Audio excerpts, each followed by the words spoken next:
Il est 13h05 sur les ondes de Radio Dijon Campus. Vous êtes toujours dans l'émission Campus Midi Étudiant. L'heure pour nous de passer à la partie invitée. Mesdames et messieurs, bonjour. Madame, monsieur, bonsoir. Madame, monsieur, bonjour. Au revoir. C'est l'invité de Campus Midi Étudiant. Le 11 mars prochain, dans les locaux de Latitude 21, se déroulera une soirée pour nos amis férus de technologie ayant pour thème les imprimantes 3D, appelée à juste titre une imprimante 3D personnelle, pourquoi faire ? Conjointement réalisée par l'espace de création Quelle Fabrique et les étudiants en DUT GEA, que nous recevons de plus en plus sur nos ondes, cette soirée est gratuite. Pour nous en parler, nous recevons Alexandre, étudiant en GEA et organisateur de l'événement, ainsi que Jean-Baptiste de Quelle Fabrique. Alexandre et Jean-Baptiste, bonjour. Bonjour. Alors tout d'abord, pourquoi avoir voulu mettre l'accent sur cette technologie des imprimantes 3D ? Étant donné que c'est un outil qu'on connaît pas forcément, Sébastien Impair, le directeur de Latitude 21, a émis cette idée comme thème pour notre projet de communication. Et vu qu'avec Julia, l'autre étudiante qui est avec moi pour organiser cet événement, on n'y connaissait pas grand-chose, puis ça nous intéressait, on est parti sur les imprimantes 3D. Et vous avez déjà utilisé des imprimantes 3D personnellement ou pas du tout ? Non, pas du tout. Il y aura une démonstration le 11 mars. Alors, on se souvient qu'il y avait eu il y a quelques temps, ça date même je pense déjà, la polémique autour de l'imprimante 3D, l'homme qui avait justement imprimé une arme avec son imprimante. Est-ce que ce sera un sujet traité parce que justement vous parlez de l'intérêt personnel d'avoir une imprimante 3D ? C'est un sujet qui peut être traité, oui. Mais moi, je le traite assez facilement. On n'a pas attendu les gens qui veulent des armes aujourd'hui, ils peuvent s'en procurer autrement. Ils s'embêtent pas avec une imprimante 3D, d'une part, et d'autre part, il y a des choses beaucoup plus intéressantes à faire avec des imprimantes 3D. Puis c'est pas parce que un couteau ça peut tuer des gens qu'il faut interdire le couteau, quoi. Alors du coup, vu qu'il y avait eu cette histoire, il y avait eu un peu cette une crispation, ouais. Oui, voilà, autour de ça. Tout à fait. Justement, est-ce que vous pouvez répondre à la question pourquoi faire une imprimante 3D ? Parce que du coup, on peut pas faire que des armes, je suppose. Tout à fait. C'est un sujet qui peut être très long, donc on va pas le traiter en 5 minutes ici. Donc c'est pour ça que c'est intéressant de venir à ce 11 mars. Donc une imprimante 3D, je sais pas, on pourrait expliquer vite fait éventuellement ce que c'est qu'à l'antenne. C'est assez simple à expliquer si on se réfère à une imprimante 2D. Donc une imprimante 2D, c'est l'imprimante qu'on a tous chez soi en fait. Ça sert à passer d'un fichier numérique, le mettre tangiblement sur un papier, quoi. Donc de pas passer du virtuel au réel. L'imprimante 3D, c'est passer, on a un objet virtuel à l'écran et on le passe en réel, on l'imprime physiquement. Et cette impression, elle s'opère comme pour notre imprimante qu'on a chez soi. Et au lieu que ce soit une tête d'impression qui dépose des petites touches d'encre sur une surface 2D qu'est le papier, et ben là on est dans l'espace et on dépose non pas des petites touches d'encre mais des petites touches de matière. Et donc couche par couche, comme ça on peut générer un objet. Et on va revenir à la soirée. Quel genre d'activité est-ce qu'on pourra trouver lors de cet événement ? Alors pour commencer, il y aura une petite vidéo d'une quinzaine de minutes pour expliquer brièvement ce que c'est que les imprimantes 3D. Et ensuite, avec différents intervenants de Quelle Fabrique, il y aura un échange avec le public et une démonstration avec une imprimante. Et ça va se finir avec un pot, quoi. Voilà. Alors, je vais m'adresser surtout à vous, Jean-Baptiste. Pourquoi avoir demandé de l'aide à des étudiants pour cet événement ? On a pas. C'est le projet des étudiants de faire un événement. C'est nous qui avons contacté Quelle Fabrique, étant donné que c'est leur domaine. Et alors, justement, je vais retourner à la question autrement. Pourquoi avoir contacté Quelle Fabrique et non pas avoir voulu... Pourquoi avoir voulu s'entretenir avec ce groupement de professionnels et non pas être resté uniquement entre étudiants ?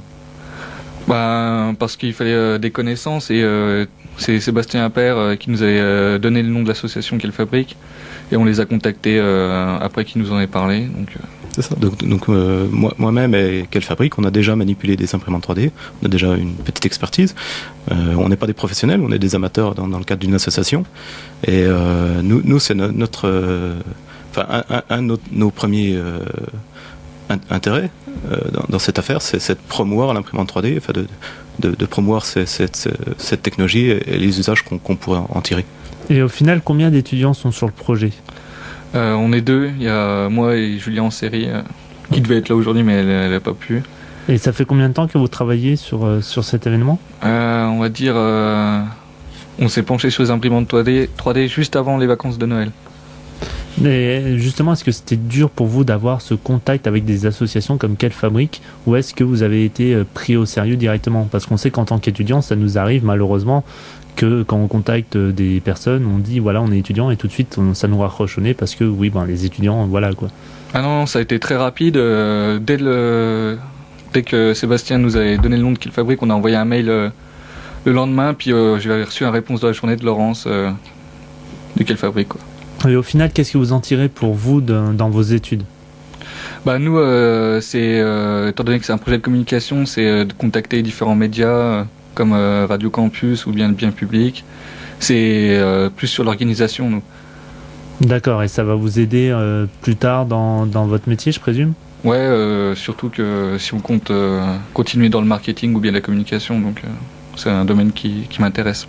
Et au final, alors là je vais m'adresser plutôt à Jean-Baptiste, est-ce que vous avez d'autres projets d'événements de ce genre, sur d'autres technologies, j'imagine, par exemple la vision en 3D ou alors les bras bioniques, j'en sais rien, mais...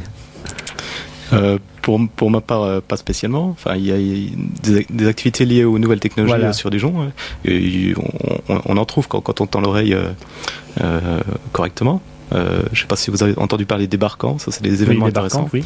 Là, il y a des Ignite qui se font régulièrement. Donc on fait passer des gens pour faire des speeches de 5 minutes, je crois. Donc on les fait défiler. Et puis c'est des gens qui veulent dire quelque chose, voilà. Lié aux nouvelles technologies sur Dijon, après. Pas forcément sur des gens, mais imaginons d'autres technologies, parce que là pour le moment c'est les imprimantes 3D qui... Il y aura un TEDx aussi qui va se faire sous peu, je crois en avril-mai, je ne sais pas si vous connaissez ça. Oui. Vous me prenez un peu de cours. Je reprends mon agenda. Mais... Bon, au final, est-ce que vous pouvez nous en dire plus sur ce qu'est le groupement Quelle Fabrique? C'est une association de loi 1901. Le but, donc c'est une association. Le but du jeu, c'est de faire un Fab Lab. Un Fab Lab pour les... Fab Lab, c'est un laboratoire de fabrication. Donc moi j'ai déjà participé à la création d'un Fab Lab qui se situe dans le Jura, à côté de Dole, Biarn. Et l'objectif c'est d'en faire un à Dijon. Et donc un Fab Lab, qu'est-ce que c'est? C'est un lieu mutualisé, participatif, ouvert, tout le monde peut venir. Et à l'intérieur on a accès à des machines qu'on n'a plutôt pas l'habitude d'avoir chez soi, qui sont des imprimantes 3D, des coupeuses laser, des fraises numériques, tous des outils de prototypage rapide. Moi, je voulais revenir un petit peu sur cette imprimante 3D, parce que c'est quand même un nouvel objet qui n'est pas du tout démocratisé, que ce soit ailleurs. Moi, j'en ai jamais vu, par exemple. Alors, je pense qu'il y a pas mal de gens qui vont venir par curiosité de voir comment ça marche, tout ça. Vous allez imprimer quoi avec cette imprimante? Alors, l'éventail est grand, donc on peut. Il y a des objets qui n'existent pas, donc de la pure création. Ça peut être de la création artistique, pour jouer, des jouets, des trucs ou même des mécanismes pour faire des vrais trucs. Donc de la création. Donc là, c'est plutôt le job du designer ou du designer amateur. Il y a tout le domaine, l'éventail de la réparation. Donc réparer des objets, une poignée de porte de lave-vaisselle, je ne sais pas quoi, un bouchon de stylo personnalisé, donc tout le domaine de la personnalisation aussi. Il y a le domaine du détournement, du complément d'objets, donc ça aussi on est un peu dans la création. Donc la réparation, ça c'est lié à l'obsolescence programmée. Et puis après, donc ça c'est plutôt les différentes facettes. Et puis après, il y a que ce soit des outils de cuisine, dans le transport, la cuisine, même des imprimantes 3D, c'est pas rien que des objets physiques et matériels. Ça peut être une imprimante en chocolat pour imprimer du chocolat. Du sucre.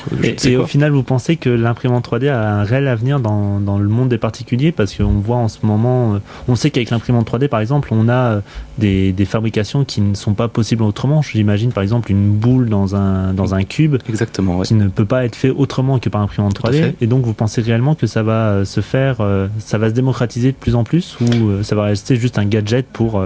Moi je crois que ça a un énorme avenir, tout à fait. Ça va même changer énormément de choses et c'est